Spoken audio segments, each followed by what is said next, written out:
নমস্কার বন্ধুরা, লক্ষ্মী কুটিরের রান্নাঘরের পক্ষ থেকে সবাইকে অনেক অনেক স্বাগত জানাই।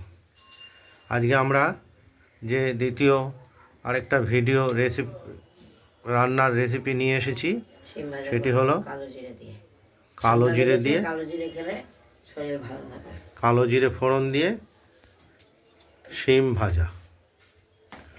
আর আমরা শিমগুলো আগেই ধুয়ে গরম জলে ধুয়ে তারপর কেটে কুচি কুচি করে রেখেছি। এই যে লঙ্কা চিড়ে রেখেছি, কালো জিরে ফোড়ন দিয়ে কালো জিরে ফোড়ন দিয়ে লঙ্কা দিয়ে দেবো।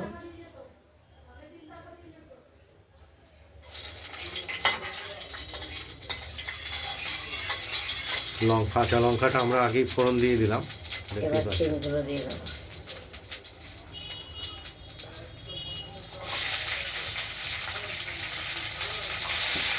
শিম ভাজা খেতে ভালো লাগে, এখন মিষ্টি মিষ্টি লাগবে, কচি কচি শিম।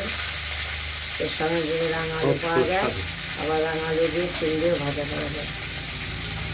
এই শিম ভাজা গরম ভাতের সঙ্গে খুবই খেতে ভালো লাগবে।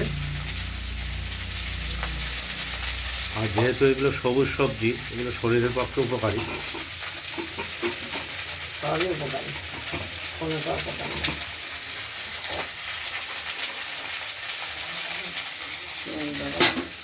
আমরা নুন দেব পরিমাণ মতো।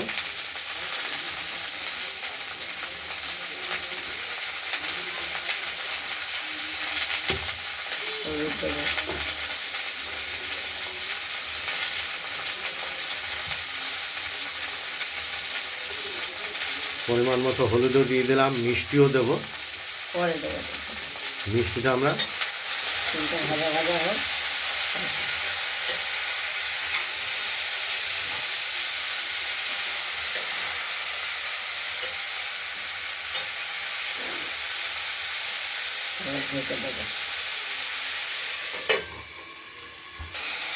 শিমগুলো আবার ঢাকনা খুলে আমরা নেড়ে দিলাম। এগুলো মাঝে মাঝেই নাড়তে হবে।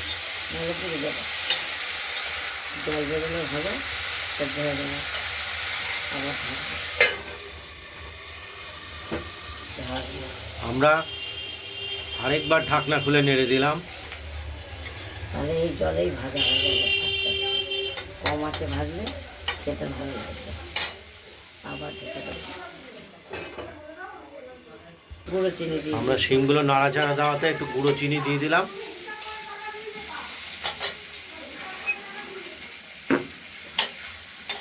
দেখি নরম হয়ে যাবে, নরম হয়েছে। আর একটু হবে, সামান্য একটু হবে। খেতে স্বাদ লাগবে। তো ধীরে ধীরে ভাজা করলে হালকা আছে এগুলো তৈরি করতে হবে। যে কোনো ভাজা হালকা আছে করলে খেতে ভালো লাগে।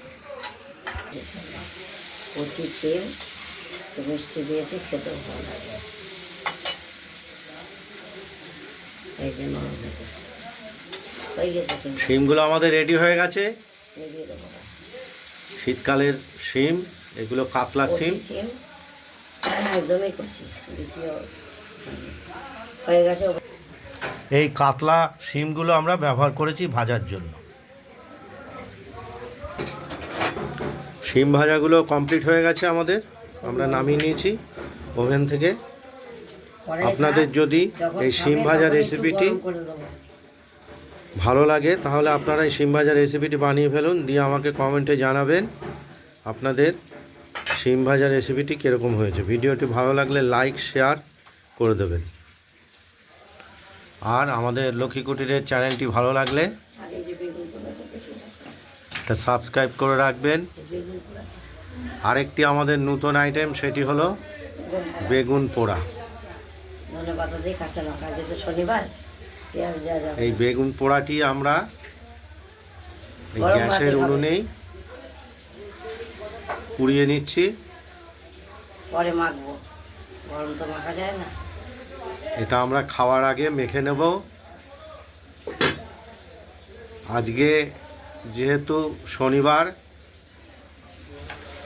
একমাত্র কাঁচা লঙ্কা দিয়ে মেখে খেতে হবে। পেঁয়াজ ব্যবহার করা, কাঁচা লঙ্কা ধনেপাতা, পেঁয়াজ ব্যবহার করা যাবে না নিরামিষের দিন। এইভাবেই আমরা পুড়িয়ে নেই।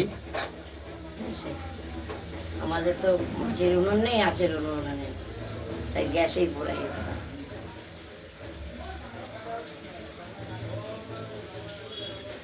আপনারা এই পদ্ধতিতে বেগুন পুড়িয়ে নিতে পারেন, অসুবিধা কিছু নেই। গ্রামের বাড়ি হলে তো কাঠের উনুনই পোড়ানো যায়, খুব সুন্দর, সেটা আরও বেশি স্বাদ। এই কাজটা সারা। যাই হোক, আমাদের ভিডিওটা, রান্নার ভিডিওটা শেষ করলাম। আজকের মতো এখানেই। সুস্থ থাকবেন, ভালো থাকবেন। টাটা। নমস্কার।